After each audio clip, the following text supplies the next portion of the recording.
अब जैसे अगर तुम लोग देखेगा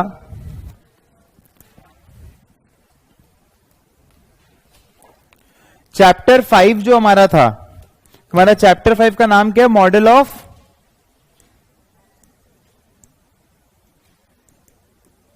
एसेट रिटर्न्स, राइट। इसमें सबसे पहले हमने देखा multi factor model.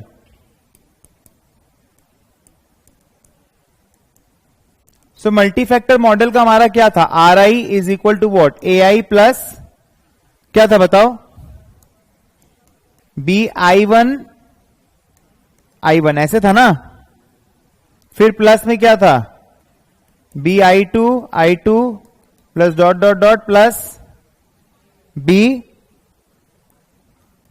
I L plus C I. अब बेसिकली देखो आई वन से लेके I L is a set of L factors, इसीलिए मॉडल का नाम क्या है? Multi factor model.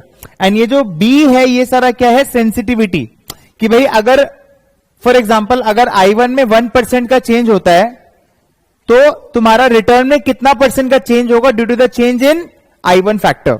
So I1 can be market, it can be inflation, it can be GDP, oil prices, interest rates, exchange rates, कुछ भी हो सकता है।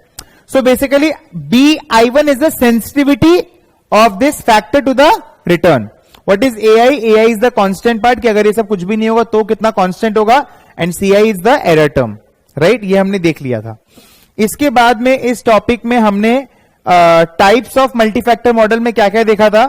सबसे पहले हमारा क्या था बताओ? मैक्रो इकोनॉमिक, है ना।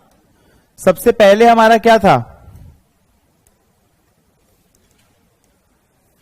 Macro economic. So macro economic में हम लोग क्या यूज करेंगे? Macro economic variables, again GDP, oil prices, interest rate, inflation. Fundamental factor model में क्या था? फंडामेंटल फैक्टर मॉडल में क्या था बताओ, याद कराओ।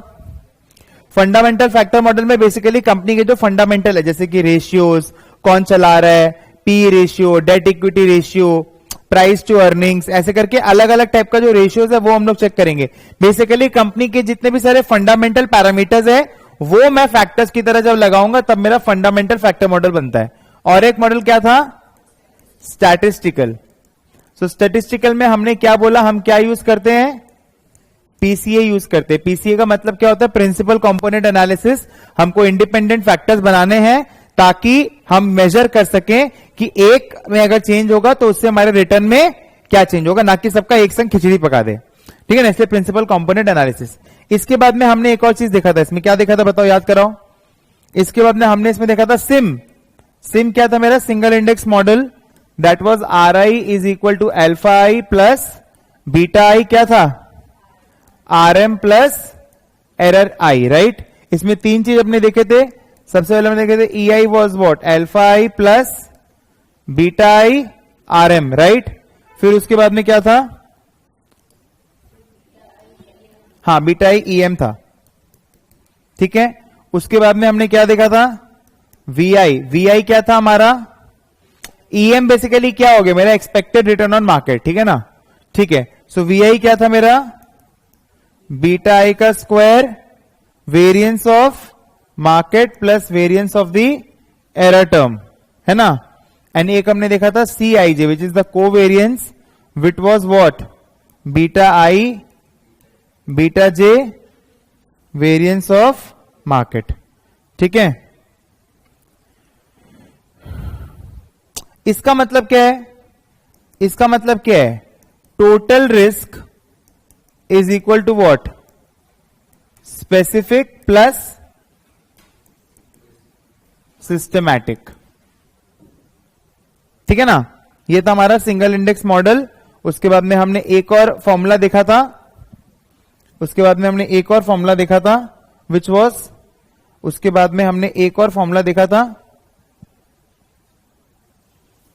इसके बाद में हमने एक और फॉर्मूला देखा था which was variance of portfolio summation of X I square V I plus, और यहां पर क्या आएगा? I runs from 1 to n plus beta P square variance of market. This was what?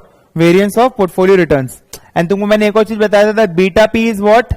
Summation of X I beta I run from 1 to n, है ना। तो ये basically हमारा चैप्टर 5 में हमने सीखा था, ठीक है। तो उसके बाद में अब हम लोग बैक क्वेश्चन बनाएंगे।